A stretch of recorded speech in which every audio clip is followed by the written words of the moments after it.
घुंघराले बाल। राइना बचपन से ही खूब सुंदर थी। उसके लंबे लंबे घुंघराले बाल से हमेशा उसका चेहरा ढका रहता। अरे भूत बनकर घूमती रहती है, चल तेरे बाल कटवा दूं। अच्छा, क्यों भला? स्कूल में तो सारा वक्त बांधकर घूमना पड़ता था। अब तो मैं कॉलेज जाऊंगी और बाल खोल कर घूमूंगी। हाँ। अरे ये बाल देख रही है, ऐसे लगता है जैसे मधुमक्खी का छत्ता। खैर, घने घने घुंघराले बालों से राइना सुंदर तो लगती, लेकिन उसे संभालना उसके लिए बड़ा काम था। माँ, अरे माँ, शैम्पू खत्म हो गया है। इस बार वो वाला लाना ना, जो घुंघराले बालों को और बाउंसी बनाता है। माँ ले आना, हाँ जरूर से। कल मेरा कॉलेज का पहला दिन है, मैं चाहती हूँ सब मुझे देखकर जले। अगले दिन राइना कॉलेज पहुँचती है, जहाँ एक लड़का उसे छेड़ते हुए कहता है, अरे लगता है चाउमीन में सोया सॉस कुछ ज्यादा ही गिर गया। अरे मुझे तो चेहरा दिख ही नहीं रहा। लड़कियां भी राइना का मजाक उड़ाती है। अरे यार, ये कंगना की कॉपी करके कौन आया है? लोकल कंगना और कौन? राइना को सभी पर गुस्सा आता है, लेकिन वो कुछ नहीं कहती। स्कूल में तो बाल बंधे ही रहते थे, लेकिन कॉलेज में राइना एक लड़की से कहती है, हाय, मेरा नाम राइना है, मुझे आर्ट्स डिपार्टमेंट में जाना है। कहाँ से है रास्ता? अपने बाल हटा कर देखो, सामने ही बोर्ड लगा है। राइना को कॉलेज में भी दोस्त बनाने में दिक्कत आ रही थी। वो रोते रोते घर आ जाती है। माँ, मैं क्या करूं?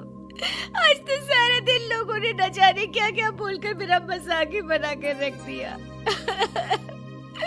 माँ प्लीज कुछ करो ना मेरे बालों का। मैंने तो पहले ही कहा था कटा दे, पर तू। अरे कटाने से क्या होगा, उल्टा जो थोड़े बांध कर ये इन्हें समेट सकती है ना, वो भी नहीं कर पाएगी। तो क्या मेरी कोई दोस्त नहीं बनेगी कॉलेज में, या मैं हमेशा लोगों के मजाक का ही शिकार होती रहूंगी? राइना जोर जोर से रोने लगती है। तभी उसका छोटा भाई आ जाता है और राइना के बालों के बीच एक पेंसिल छुपा देता है। तभी उसका दोस्त भी पीछे से आ जाता है। अरे ढूंढो ढूंढो, कहाँ है पेंसिल? मैं नहीं बताऊंगा। दोस्त काफी कोशिश करता है, लेकिन उसे पेंसिल नहीं मिलती। वो वहाँ से चला जाता है। थैंक्स दी, आज आपके बालों ने तो मुझे बचा ही लिया। अच्छा, बहुत दिनों के बाद बालों को लेकर कुछ अच्छा सुनने को मिला। मुझे भी पहले लगता था कि मेरे बाल सबसे सुंदर है, लेकिन अब पता चला। अरे क्या पता चला, क्या हो गया? देख, किसी भी चीज के ना दो पहलू होते हैं। या तो तुम बालों से ही लोगों का मन जीतो, या फिर रोती रहो। अब ऐसे घने बाल तो तुम्हें भगवान ने दिए हैं। राइना को पिता की बात समझ में आ जाती है। वो सोच लेती है कि जिन बालों के कारण वो कॉलेज में एक भी दोस्त लाइन लगवा देगी। अगले दिन कॉलेज में डेस्क में राइना बालों को आगे कर लेती है और लोगों को लगता है कि राइना का चेहरा पीछे है, लेकिन राइना घने घुंघराले बालों को हटाकर हंसने लगती है। देखा मेरे बालों का कमाल, इससे मेरा चेहरा भी नहीं दिखता और मैं चलती क्लास में सो भी सकती हूँ।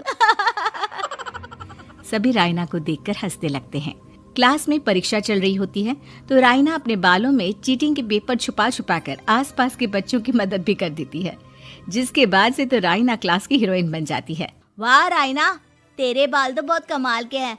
मैं तो इन्हीं के कारण पास हो गई। और पता है, मैं तो अपने काम का सामान राइना के बालों के बीच में ही फंसा देती हूँ। जैसे जैसे काम होता है वैसे वैसे इस्तेमाल करती हूँ। अब तो क्लास में हर कोई राइना के साथ बैठने की जिद करता। राइना में इसे लेकर घमंड आ जाता है। उसे लगता है कि वही क्लास की सबसे डिमांडिंग लड़की है। फिर एक दिन, मैं इस कॉलेज में नई नई आई हूँ, क्या आप मेरी दोस्त बनेंगी? मैं? ओह सॉरी, मैं इस क्लास की सबसे डिमांडिंग लड़की हूँ। हर कोई मेरे साथ ही रहना चाहता है। एक काम करो ना, वो पीछे की सीट दिख रही है, जाओ जाकर वहीं बैठ जाओ। लड़की को राइना की बात बहुत बुरी लगती है, लेकिन वो करती भी तो क्या, जाकर चुपचाप पीछे की सीट पर बैठ जाती है। तो आज का लेसन सबने याद किया है ना बराबर से? जितनी भी चीटिंग करने वाली लड़कियां थी, वो राइना के पीछे जाकर बैठ जाती है और जोर से चिल्लाती है, जी मैम, सब कुछ याद है, कहीं से भी पूछ लो, हम तो मास्टर हैं मास्टर। क्यों? ये बोलकर वो रायना के कंधे पर हाथ रख देती हैं। रायना भी खुश होती है कि कॉलेज की सबसे स्मार्ट लड़कियों का ग्रुप उसका दोस्त है। पीछे बैठी वो लड़की देखती है कि कैसे मैडम के सवाल लड़कियां रायना के सर को देखकर दे रही है। शाबाश, मुझे खुशी है कि तुम लोग इतनी अच्छी पढ़ाई करने लगी हो। मैं प्रिंसिपल से कहकर तुम लोगों की स्कॉलरशिप की बात करूंगी, जिससे तुम लोगों के माता पिता का पैसा जो फीस में लग रहा है वो बच जाए। सभी लड़कियां खुश हो जाती हैं। टीचर के जाने के बाद एक लड़की कहती है, गर्ल्स, अब हम लोग ना सिर्फ सबसे स्मार्ट बल्कि सबसे इंटेलिजेंट भी हो गए हैं। इसी बात पर आने वाले संडे को मेरे घर पर पार्टी, सबको आना है, ओके? सभी लड़कियां पार्टी के लिए एक्साइटेड हो जाती हैं। रायना भी। माँ, मेरे कॉलेज की सबसे स्मार्ट लड़की ने पार्टी रखी है संडे को। मैं भी वहाँ सबसे अच्छी दिखना चाहती हूँ, लेकिन ये बाल। घुंघराले बालों का तो कर भी क्या सकती है। तभी उन लोगों की नजर पार्लर के एक इश्तिहार पर पड़ती है जो 3000 रुपए में बाल स्ट्रेट कर रहा था। माँ, मुझे पैसे देना, मैं बाल सीधे करवा कर आती हूँ। संडे को पार्टी में सबसे अच्छी लगूंगी। बस फिर क्या था, अपने घुंघराले बालों को रायना पार्लर जाकर स्ट्रेट यानी कि सीधा करवा लेती है। और फिर पार्टी वाले दिन, हाय गर्ल्स, कैसी लग रही हूँ मैं? ओह नो, शिट, ये क्या करवा लिया बालों का हाल? और जिसके घर पार्टी थी वो लड़की, अरे ये क्या करवा लिया? तुम्हें मालूम नहीं है, जिस बालों में चीटिंग रखकर हम लोग टीचर के अगर इम्प्रेशन जमाते थे, उन बालों को तुमने। अरे हमें तो स्कॉलरशिप भी मिलने वाला था, अब तुमने बाल सीधे करवा लिए। अब तुम हम लोगों के लिए किसी काम की नहीं हो। अरे लेकिन हम दोस्त तो है ना, क्या मैं अच्छी नहीं लग रही हूँ? हमें तेरे अच्छे और बुरे लगने की कोई जरूरत नहीं है। हम लोगों को तेरे बालों से फायदा था, अब वो नहीं है तो हम तेरे दोस्त भी नहीं है। जाकर बाल वापस घुंघराले करके आ, तभी तो हम लोगों की दोस्त बन सकती है। रायना रोते रोते घर आती है और माँ को सारी, मैं बाजार जाकर बाल ठीक करा के आती हूँ, लेकिन माँ मुझे ये बाल बहुत अच्छे लग रहे हैं, काश ये बाल मैं पहले ही सीधे करवा लेती।